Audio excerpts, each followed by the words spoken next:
The abbey was built in 1307 by John de Barry for the Franciscan order.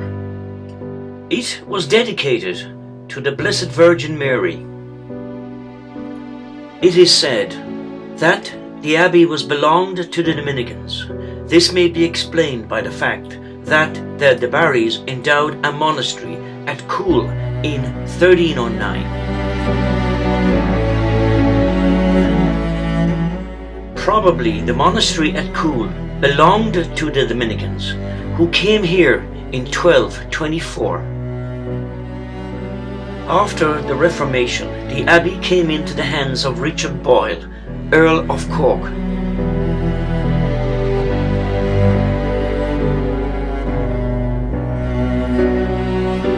His daughter Alice married David, 1st Earl of Barrymore.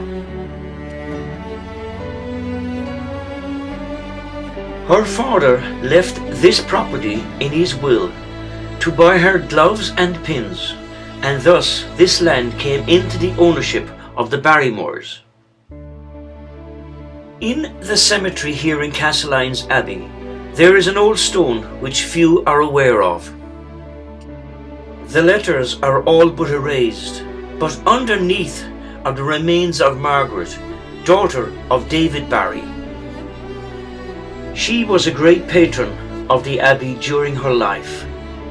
Her remains are behind the crypt of the chapel at the east side with the cloistered members of the community.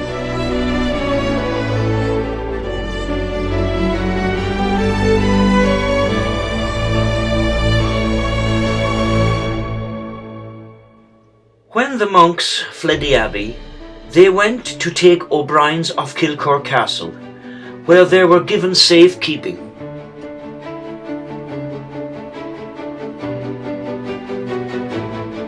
During the penal times, various orders had a connection with the abbey, but this association was merely a tutelar one, so it does not mean that members of these orders lived there.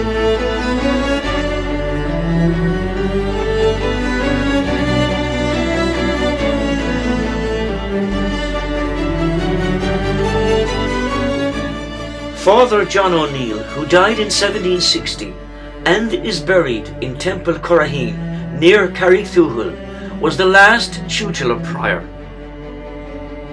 His gravestone described him as Prior of Castlelyons.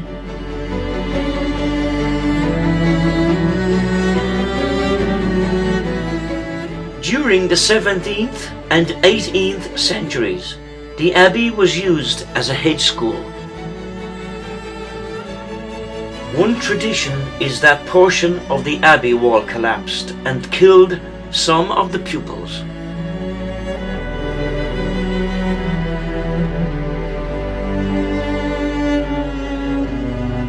Today, Castlelyons Friary is a national monument.